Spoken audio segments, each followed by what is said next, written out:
ओम नमः शिवाय। दोस्तों, आपका हमारे चैनल पर स्वागत है। आज के इस कार्यक्रम में हम आपको जानकारी देने वाले हैं राहु ग्रह अपनी 14 महीने की यात्रा कुंभ राशि में पूर्ण करते हुए अग्रसर हैं और आने वाले 112 दिनों तक ये कुंभ राशि में ही रहेंगे। तो आप यदि कुंभ लग्न या कुंभ राशि के हैं तो आइए जानते हैं कि आने वाले 112 दिनों में राहु और केतु ग्रह आपके जीवन को किस प्रकार से प्रभावित करेंगे, कौन सी महत्वपूर्ण घटनाएं होंगी।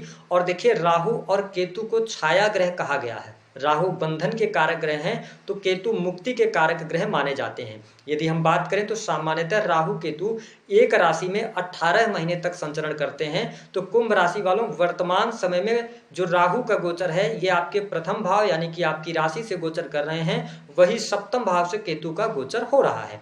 यह स्थिति पुनः प्राप्त करने के लिए अगले 18 साल बाद यह स्थिति आपके फर्स्ट हाउस में राहु ग्रह आएंगे। तो जो बचे हुए 112 दिन है, लगभग 4 महीने के आसपास का जो टाइम है, ये टाइम आपके लिए बहुत ही महत्वपूर्ण है, क्योंकि जाते जाते राहु सडन आपके जीवन में कुछ महत्वपूर्ण घटनाएं घटित करवा सकते हैं। किस प्रकार की स्थिति होगी ये भी समझना आवश्यक है। थोड़ा आप धैर्य पूर्वक इस वीडियो को देखिएगा ताकि आप उन गलतियों से बच जाएं जो आने वाले टाइम पे आपसे हो सकती हैं। तो विस्तार से इस वीडियो को देखिएगा। देखिए, राहु को भ्रम का कारक ग्रह कहा गया है।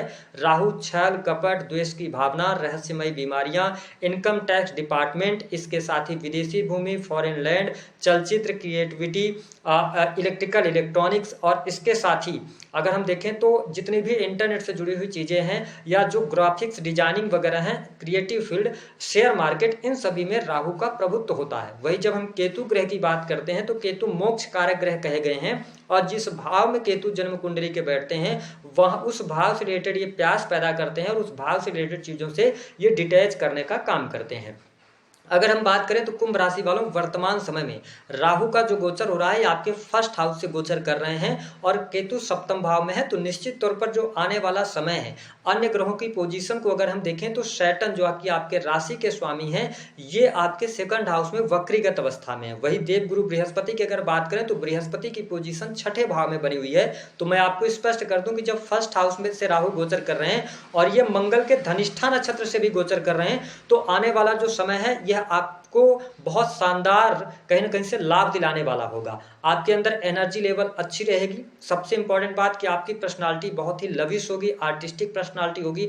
आप जिस भी व्यक्ति से जुड़ेंगे या कोई व्यक्ति आपसे जुड़ेगा तो उस पर अपना प्रभाव छोड़ने में आप सफल होंगे। लोग आपसे किस पर्पज से मिल रहे हैं, किस वजह से मिल रहे हैं, आप लोगों को पहचानने की कला ये राहु अभी आपको यहाँ पर देने वाले हैं। यानी कि लोग किस पर्पज से आपके पास आ रहे हैं देखते ही आप पहचान जाएंगे। हालांकि इस समय अवधि के दौरान थोड़ा सा आप सेल्फ सेंटर्ड हो सकते हैं और साथ ही आने वाले समय में आपकी इच्छाएं बढ़ने जा रही हैं। आप अपने लाइफ में बहुत कुछ अचीव करना चाहेंगे और ऐसी प्रवृत्ति बनेगी कि आप ये भी कर लें, वो भी कर लें, वो भी कर लें। तो इस टाइप की चीजें आपके लिए आने वाले टाइम पर देखने को मिलेंगी। आपको स्पष्ट कर दें कि इस समय अवधि के दौरान जो लोग मल्टीपल काम कर रहे हैं उनके लिए समय अच्छा है।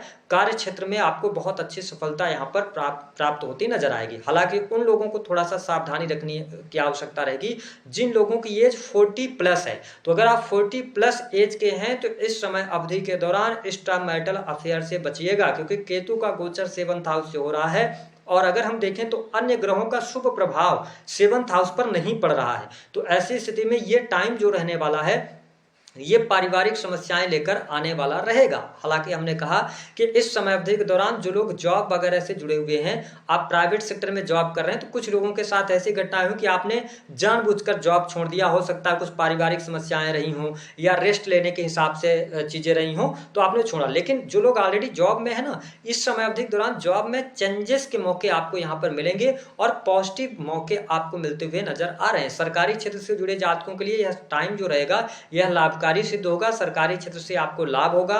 पद धन की प्राप्ति भी इस समय अवधि के दौरान आपके लिए होती नजर आएगी। फर्स्ट हाउस से राहु का गोचर करना, थोड़ा सा आपको ध्यान रखना पड़ेगा कुंभ राशि वालों कि आप ना बहुत ज्यादा जिद पाल सकते हैं। कंफ्यूजन की स्थिति आपके लाइफ में ज्यादा होगी। ओवर थिंकिंग आप करते हुए नजर आएंगे। हालांकि मैं ऐसा नहीं कर रहा हूं कि बुद्धि भ्रष्ट होगी। अति बुद्धिमान ये बनाएंगे राहु आपको, क्योंकि ये धनिष्ठा नक्षत्र में है तो आपको अच्छे रिजल्ट्स यहाँ पर देते हुए नजर आएंगे। लेकिन प्रॉब्लम क्या आएगी कि कई बार आप अपनी ही बात को सर्वोपरि मानेंगे, जिसकी वजह से कंफ्यूजन की स्थिति पैदा हो सकती है। क्रिएटिव फील्ड से जुड़े जातकों को भी अच्छे लाभ की उम्मीद आप कर सकते हैं।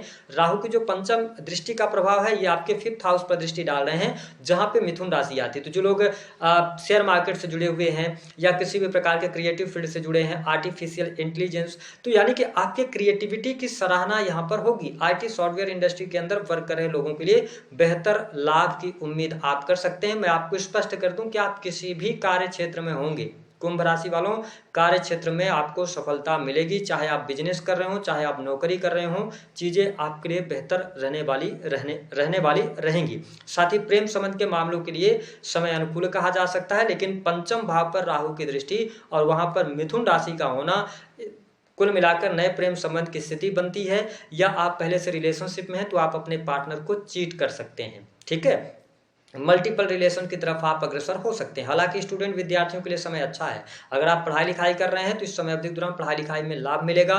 साथ ही देवगुरु बृहस्पति 6ठे भाव से गोचर कर रहे हैं तो कंपटीशन के क्षेत्र में सफलता, लॉ, जुडिशरी, इसके साथ बैंकिंग सेक्टर, शिक्षा का फील्ड, तो इन सभी फील्ड्स में कुछ बड़ी उपलब्धियां, आपको कुछ बड़ी चीजें अपने लाइफ के अंदर अचीव करने के लिए प्राप्त हो सकती हैं। यानी कि कुल मिलाकर स्थिति अच्छी रहेगी। कार्यस्थल पर जो वरिष्ठ अधिकारी होंगे उनका भी सहयोग आपको मिलता हुआ नजर आएगा, लेकिन आपको अपनी सेहत का थोड़ा सा ध्यान रखने की आवश्यकता रहेगी। इस समय अवधि के दौरान मूड स्विंग की प्रॉब्लम, डिप्रेशन जैसी स्थितियां या इसके अतिरिक्त पेट से जुड़ी हुई समस्या आपको परेशान कर सकती है। हालांकि संतान को लेकर इस समय अवधि के दौरान चिंताएं होंगी। अगर आपकी संतान उम्र में कम है, 18-20 वर्ष की है, तो आप संतान को लेकर पजेसिव भी होंगे और आप ऐसा महसूस करेंगे कि संतान आपकी बात नहीं सुन रही है, संतान पढ़ाई लिखाई में मन नहीं लगा रही है। इस प्रकार की स्थितियां यहाँ पर बन सकती हैं। अगर आपके संतान का शादी विवाह हुआ है तो संतान के साथ में सम की स्थिति है, कोई बहुत निगेटिव नहीं तो कोई बहुत अच्छी भी नहीं रहने वाली है। लेकिन यहाँ पर अगर मैं देखूं तो कुंभ राशि वालों के लिए वैवाहिक जीवन की स्थिति बिल्कुल भी अच्छी नहीं है।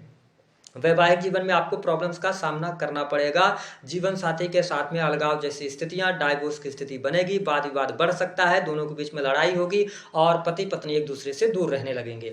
बहुत सारे लोगों का तो पिछले समय में डाइवोर्स भी हुआ है। इस प्रकार की स्थिति का आप सामना कर रहे हैं। लेकिन कुंभ राशि वालों, देखिए, हम आपसे ये नहीं कह सकते एक वीडियो में कि आपका वैवाहिक जीवन अच्छा रहेगा और एक वीडियो में कह दें कि निगेटिव होगा। देखिए, 7th हाउस से केतु का गोचर हो रहा है तो ये समय संभलने का है। और मैंने कहा ना, 18 वर्ष बाद यह चक्र आपके जीवन में पुनः लौट के आएगा। तो आपसे निवेदन है कि अगर आप यंग एज में हैं, अभी हाल फिलहाल में आपका विवाह हुआ है, तो विवाह से जुड़ा हुआ निर्णय अभी मत लीजिए। केवल 112 दिनों के लिए पेंडिंग रख दीजिए, राहु के मूवमेंट को हो जाने दीजिए। उसके बाद आप देखेंगे कि मैरिटल लाइफ में काफी हद तक आपको शुभता देखने को मिल जाएगी। लेकिन ठीक इसके साथ साथ जो लोग एक्स्ट्रा मैरिटल अफेयर में हैं, एक्स्ट्रा मैरिटल अफेयर आज नहीं तो कल, यानी कि राहु जैसे ही आपके 12th हाउस के अंदर जाएंगे तो यहाँ पर ये आपको कहीं ना कहीं से फंसाएंगे, चीजें उजागर होंगी, मान सम्मान पर भी बात आएगी। ओवरऑल अगर देखा जाए तो राहु की जो नवम, बिजनेस व्यापार के लिए ठीक है, लेकिन पार्टनरशिप नहीं करना चाहिए, पार्टनरशिप से लाभ नहीं होगा। इंडिविजुअल बिजनेस व्यापार करें तो धीरे धीरे अब चीजें आपके लिए स्थिर होती नजर आएंगी। भाग्य का भी सहयोग मिलने लग जाएगा। ठीक है, आपके साहस और पराक्रम से आप लाभ भी प्राप्त करने में सफल होंगे। वही राहु की जो नवम दृष्टि का प्रभाव है, ये आपके अगर देखा जाए तो 9th हाउस पर दृष्टि डालेंगे। 9th हाउस पर दृष्टि होने की वजह से धर्म, कर्म, अध्यात्म के प्रति रुचि 100% आपकी जागृत होगी। यानी कि धार्मिक यात्रा भी इस समय अवधि के दौरान करते नजर आएंगे। पिता की हेल्थ और माता की हेल्थ को लेकर चिंताएं आपकी बढ़ेंगी। मैं ऐसा इसलिए कह रहा हूं कि आप करियर वाइज बहुत अच्छा करेंगे। ठीक है, चाहे आप नौकरी पेशा जीवन में हो, सरकारी क्षेत्र में हो, प्राइवेट सेक्टर में हो, ठीक है, आप MNC कंपनीज के अंदर काम कर रहे हैं, कारपोरेट सेक्टर के अंदर काम कर रहे हैं, तो देखिए ये जो टाइम है ये कार्य क्षेत्र के लिए अच्छा है, पद प्रतिष्ठा के लिए अच्छा है, धन लाभ की स्थिति के लिए अच्छा है, धन आपके पास में आएगा। लेकिन जो सबसे ज्यादा चुनौतियां कुंभ राशि वालों आपको देखने को मिलेंगी, वो मिलेगी पारिवारिक जीवन में। किस प्रकार की? कि माता पिता की सेहत को लेकर प्रॉब्लम्स आएंगी, माता पिता की सेहत को लेकर चिंताएं हो सकती हैं, छोटे भाई बहनों को लेकर प्रॉब्लम्स आ सकती है। मैं ऐसा इसलिए कह रहा हूं कि 11 दिसंबर 2026 तक शनि आपके राशि के स्वामी हैं, शनि वक्री हैं और शनि की वक्र दृष्टि कहां पे पड़ रही है? आपके 4th हाउस पर। तो पारिवारिक जीवन में थोड़ी सी समस्याएं और चुनौतियां रहेंगी, जिसकी वजह से आपके जीवन में थोड़ा सा उथल पुथल रहने वाली है। सब कुछ अच्छा होते हुए भी आप थोड़ी सी परेशानी महसूस करेंगे। इसके साथ ही राहु की दृष्टि का प्रभाव, राहु आपके 9th हाउस पर दृष्टि डालेंगे, नवम। इसका मतलब है कि पिता की हेल्थ के लिए ये टाइम अच्छा नहीं है और आप शनि की 7.5 में भी चल रहे हैं। अगर माता पिता की एज हो चुकी है तो उनकी हेल्थ को लेकर काफ़ी ज़्यादा केयरफुल रहिएगा। लेकिन मैंने कहा कि धन लाभ की स्थिति आपके लिए लगातार बनी रहेगी। देवगुरु बृहस्पति के आशीर्वाद से विदेश यात्रा के योग बनते हैं। अगर आप विदेश जाना चाहते हैं तो विदेश जा सकते हैं। अगर आप ऑलरेडी विदेश में रह रहे हैं तो वहाँ से लाभ मिलेगा, ठीक है। तो विदेशी भूमि के लिए टाइम अच्छा है। जो लोग हॉस्पिटल्स के अंदर काम कर रहे हैं, इन्वेस्टमेंट पोर्टफोलियो के साथ में जुड़े हैं, ट्रेवलिंग का काम करते हैं, ट्रेवल एजेंसीज के साथ में जुड़े हैं, तो ये टाइम आपके लिए अच्छा रहेगा। जो लोग अविवाहित हैं, क्या विवाह के प्रस्ताव मिलेंगे? देखिए कुंभ राशि वालों, अभी तो विवाह से संबंधित बात आगे बढ़ सकती है लेकिन बनेगी नहीं। विवाह से संबंधित बात जो आगे बढ़ने जा रही है वो बढ़ेगी 31 अक्टूबर 2026 के बाद, यानी कि इसी राहु की गोचर अवधि के दौरान आपके शादी विवाह होने के योग बनते हैं। लेकिन मैं लगातार सिंह राशि और कुंभ राशि को यही बोल रहा हूं कि जब भी पाप ग्रह फर्स्ट हाउस या सेवंथ हाउस से गोचर करते हैं तो अपने आप में ये सक्षम होते हैं विवाह कराने के लिए। किस प्रकार के प्रेम विवाह आप कर सकते हैं, घर से दूर जाकर विवाह कर सकते हैं, घर वालों के खिलाफ जाकर विवाह कर सकते हैं। तो ऐसी गलती आपसे निवेदन है कि अगर आप यंग एज में तो नहीं कीजिएगा, नहीं तो जिंदगी भर आपको पछताना पड़ेगा। 3 से 4 महीने यानी 112 दिन तक केतु आपके 7th हाउस में है। इनका मूवमेंट हो जाने दीजिए, उसके बाद आप आगे बढ़ेंगे। वैवाहिक जीवन, साथ ही विवाह करने के प्रस्ताव और साथ ही शादी विवाह बंधन में बंधने का योग, ये सारी चीज़ें बनेंगी तो वहाँ से आप थोड़ा क्लियर हो पाएंगे। अभी आपके फर्स्ट हाउस में राहु हैं तो करियर वाइज तो ठीक रिजल्ट देते हैं, आप लोगों को समझते हैं, लेकिन कई बार आप ऐसे डिसीजंस ले जाते हैं जिसका पछतावा व्यक्ति जिंदगी भर करता है। तो इस पर थोड़ा सा आप ध्यान